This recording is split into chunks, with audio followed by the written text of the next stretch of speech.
இது மகிமை நேரம். ஆண்டவராகிய இயேசு கிறிஸ்துவின் ஈடு இணையற்ற நாமத்தில் மகிமை டிவி நேயர்களே, மகிமை நேர நிகழ்ச்சிக்கு அன்புடன் வாழ்த்தி வரவேற்கிறேன். இந்த மாதத்துல நம்ம தியானித்து வருகிறோம் சிலுவை வார்த்தைகளும் கிறிஸ்தவ வாழ்க்கையும் அப்படின்னு சொல்லி. ஆண்டவர் சிலுவையில சொன்ன வார்த்தைகளை நம்முடைய வாழ்க்கையில நம்ம அபியாசப்படுத்தணும். நம்ம அதை வாழ்ந்து காட்டுகிறவர்களாக நம்ம காணப்படணும் அப்படின்னு ஆண்டவர் எதிர்பார்க்கிறார் அப்படின்னு சொல்லி நம்ம தியானித்தோம். மன்னிக்கணும், பரலோக வாழ்வை பெறுவதற்காக நம்ம ரட்சிக்கப்படணும், மனம் திரும்பணும் அப்படின்னு பார்த்தோம். நம்முடைய உறவுகளுக்குள்ள நம்ம சரியாக இருக்கணும், ஆண்டவருக்கும் நமக்குள்ள உறவுல நம்ம நிலைத்திருக்கணும் அப்படின்னு சொல்லி நம்ம தியானித்தோம். இந்த நாள்ல 4வது வார்த்தையாக மத்தேயு 27:46 9ஆம் மணி நேரத்தில் இயேசு ஏலி ஏலி லாமா சபக்தானி என்று மிகுந்த சத்தமிட்டு கூப்பிட்டார். அதற்கு என் தேவனே என் தேவனே ஏன் என்னை கைவிட்டீர் என்று அர்த்தமாம் அப்படின்னு சொல்லி. என் தேவனே ஏன் என்னை கைவிட்டீர், இத மார்க்கும் சொல்லியிருக்காரு. இந்த மாதிரி ஆண்டவர் சொல்றாரு அப்படின்னு சொல்லி மிகுந்த சத்தமிட்டு கூப்பிடுகிறார் அப்படின்னு சொல்லி நம்ம பார்க்கிறோம். இது ஒரு ஜெபமாக நம்ம பார்க்கலாம். ஆண்டவரிடத்துல ஜெபிக்கிறார், என் தேவனே ஏன் என்னை கைவிட்டீர் அப்படின்னு சொல்லி ஜெபிக்கிறார். அநேக நேரங்கள்ல நம்மளுக்கு கைவிடப்பட்ட நம்முடைய சூழ்நிலைகள்ல நம்ம என்ன செய்வோம், ஆண்டவரிடத்துல சொல்லுவோம், ஏன் எனக்கு நீங்க என்னை கைவிட்டுட்டீங்களா, என் கூட நீங்க இருக்கீங்களா அப்படின்னு சொல்லி நம்ம சொல்லுவோம். இந்த சூழ்நிலையில ஆண்டவரை ஏன் கைவிட்டீர் அப்படின்னு சொன்னாரு அப்படின்னு நம்ம தியானிக்க போகிறோம். ஏசாயா 59:2 எப்படி சொல்கிறது, உங்கள் அக்கிரமங்களே உங்களுக்கும் உங்கள் தேவனுக்கும் நடுவாக பிரிவினை உண்டாக்குகிறது, அவர் உங்களுக்கு அவருடைய முகத்தை மறைக்கிறது அப்படின்னு சொல்லி சொல்லப்பட்டிருக்கிறது. அப்போ ஆண்டவராகிய இயேசு கிறிஸ்து ஒரு பாவமும் செய்யாதவர், ஏன் தேவன் தன்னுடைய முகத்தை மறைத்தார், அதனாலதான் ஏன் கைவிட்டார் அப்படின்னு சொல்லி அவர் கேட்கிறாரு. யோவான் 8:29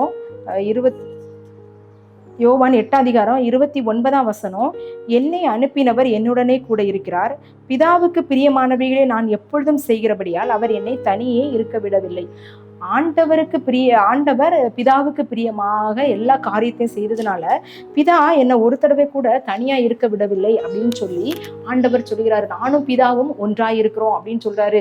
நான் அவருடைய சித்தத்தின்படி செய்து முடிப்பதே என்னுடைய போஜனம். இப்போ பிதா என்னை கண்டவன் பிதாவை காண்கிறான் அப்படின்னு சொல்லி பிதாவை குறித்து முக்கியத்துவப்படுத்தின அந்த ஆண்டவராகிய இயேசு கிறிஸ்துவுக்கு அந்த பிதாவின் முகம் ஒரு கணம் மறைக்கப்படுகிறது. அது ஏன் அப்படின்னா நம்முடைய பாவங்களின் நிமித்தமாக. அந்த மறுரூப மலையில கூட எலியாவும் மோசேயும் ஆண்டவரோடு பேசும்போது கூட இவர் என்னுடைய நேசகுமாரன், அப்படி இவருக்கு செவி கொடுங்கள் அப்படின்னு சொல்ற சத்தம் கேட்கறது. எல்லா சூழ்நிலையிலும் ஆண்டவரோடு இருந்த அந்த பிதாவானவர் கிறிஸ்துவுக்கு அவருடைய முகத்தை மறைப்பதற்கு இந்த உலக மக்களின் பாவத்தை அவர் சுமந்து கொண்டதுனாலதான் இந்த காரியம் நேரிட்டது அப்படின்னு சொல்லி பார்க்கலாம். 2 கொரிந்தியர் 5:21 நாம் அவருக்குள் தேவனுடைய நீதி ஆகும்படிக்கு பாவம் அறியாத அவரை நமக்காக பாவமாக்கிறார். நம்ம நீதிமான ஆக்கப்படணும், நம்முடைய பாவங்கள் கழுவப்படணும், நீதிமானாக்கி நம் பரிசுத்தமான வாழ்வு வாழணும், நமக்காக பாவம் அறியாத அவரை பாவமாக்கினார் அப்படின்னு இந்த வசனம் சொல்லப்பட்டிருக்கிறது. அப்போ இந்த பாவம், உலக மக்களுடைய பாவத்தை அவர் சுமந்த அந்த கணம் தான் பிதா தன்னுடைய முகத்தை முறைக்கிறார். பாவத்தை பார்க்க முடியாத சுத்த கண்ணரா இருக்கிறதுனால அந்த பாவமான காரியத்தினால அவர் நம்முடைய இந்த உலக மக்களின் பாவமான காரியத்தை ஆண்டவர் சுமந்ததுனால பிதா தன்னுடைய முகத்தை மறைத்ததாக நம்ம இது பார்க்கலாம். அதனால ஆண்டவர் சொல்றாரு, என் தேவனே ஏன் என்னை கைவிட்டீர் அப்படின்னு சொல்லி. நாம் அநேக நேரங்களில் என்ன செய்கிறோம் அப்படின்னு சொன்னால், ஆண்டவர் நம்முடைய பாவங்களுக்காக இந்த உலகத்தில் சிலுவையில் தொங்கினார் அப்படின்றது நமக்கு தெரியும். ஆனால் அதை உணராதவர்களாக நம்ம காணப்படுகிறோம்.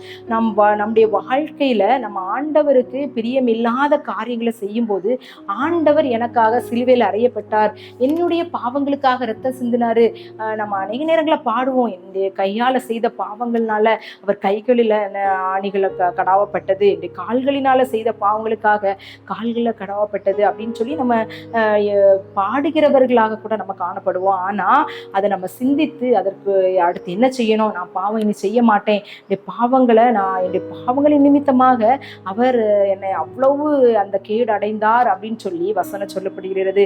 மெய்யாகவே அவர் நம்முடைய பாவங்களை எல்லாவற்றையும் ஏற்று சிலுவையில வெற்றி சிறந்தார் அப்படின்னு சொல்லி பார்க்கிறோம். அந்த பாவத்தை சுமந்த நேரத்துல தான் என் தேவனே ஏன் என்னை கைவிட்டீர் அப்படின்னு சொல்லி அந்த அங்கலாய்க்கிற சூழ்நிலையில அவர் பிதாவை நோக்கி ஜெபிக்கிறவராய் காணப்பட்டார். இதுல இருந்து இன்னொரு காரியத்தை கூட நம்ம கற்றுக்கொள்ளலாம். நாம் ஜெபிக்கிறவர்களாக நம்ம காணப்படுகிறோம். நம்முடைய சூழ்நிலைகள் நேர்மறையாக எதிர்மாறானதாக கலக்கமுள்ள சூழ்நிலையாக நாம் கவலையற்ற சூழ்நிலையாக இதுக்கு மேல என்னால் இன்னும் செய்ய முடியாது, ஐயோ யாருமே எனக்கு உதவி செய்யல, ஆண்டவர் கூட எனக்கு உதவி செய்யாதவராய் காணப்படுகிறது போல காணப்படுகிறது அப்படின்னு நம்ம யோசிக்கிறோமா?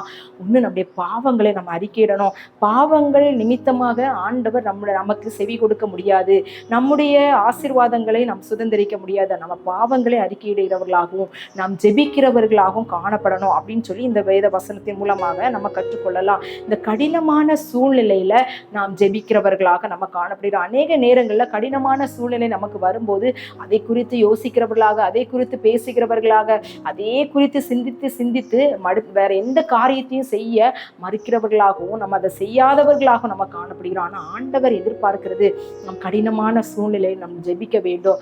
ஆண்டவரை நோக்கி நம்ம கதறி ஜெபிக்கும் போது அந்த காரியங்கள் எல்லாவற்றையும் ஆண்டவர் மாற்றி போட வல்லமையுள்ள தேவன் அப்படின்றத நம்ம உணர்ந்து கொள்ளணும். இந்த பவுலும் சீலாவும் அவருடைய வாழ்க்கையில அவங்க சிறைச்சாலையில கட்டப்பட்டாங்க.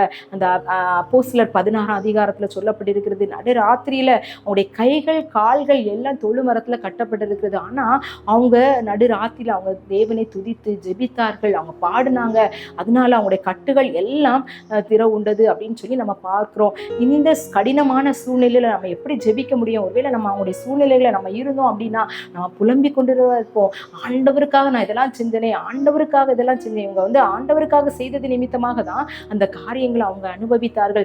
நம்ம ஆண்டவருக்காக நான் அந்த காரியத்தை எல்லாம் செஞ்சேன், நான் ஒழுங்காக ஆலயத்துக்கு போனேன், எல்லா காரியங்களும் செய்தேன், ஆனா இனி ஆண்டவர் கைவிட்டுட்டாரே அப்படின்னு சொல்லி நம்ம அங்கலாய்க்கிறவர்களாக காணப்படாதபடிக்கு ஆண்டவரை நோக்கி ஜெபித்து துதித்து பாடுகிறவர்களாக காணப்படணும். இந்த பவுல் சீலா ஆண்டவருடைய அன்பை ருசித்ததுனால அவங்க அந்த காரியத்தை செய்தார்கள் அப்படின்னு சொல்லி பார்க்கிறோம். நம்முடைய வாழ்க்கையிலும் நாம் அப்படிப்பட்ட காரியங்களை செய்யணும் அப்படின்னா நமக்கும் ஆண்டவருக்குள்ள உறவு சரியானதாய் காணப்படணும்.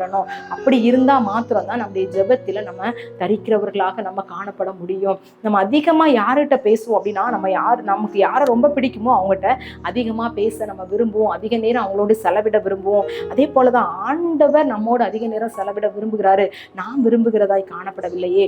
ஆண்டவர் எதிர்பார்க்கிறது அவருடைய சமூகத்துல நம்ம அமர்ந்திருந்து அவரை நோக்கி ஜெபிக்கிறவர்களாக காணப்படணும்.